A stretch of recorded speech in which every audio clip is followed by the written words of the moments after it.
Salam Scram Riders. Kita kembali ke arena motocross dan cup cross 2011 dan kini Kelab CBK dan kepada adik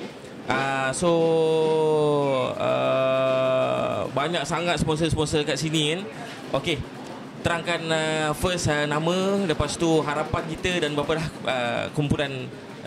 Okey, nama saya Muhammad Farid Bacok dan rider team saya yang CBK ni ada semua sekali rider, ada 7 lah, termasuk adik saya dengan ada 2 beradik saya, 2 biji Yamaha, dan saya punya dapat sponsor pada CBK Kawasaki.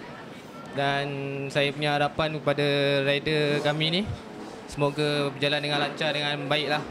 Dan saya pun rider sendiri cuba buat yang terbaik pada hari ini dan hari esok lah. Dan adik-adik saya juga, saya harap dia boleh dapat tempat yang terbaik lah pada sini. Okey, terima kasih. Saya doakan kepada daripada tim Scram Riders kepada tim CBK. Kita kembali selepas ini. Terima kasih.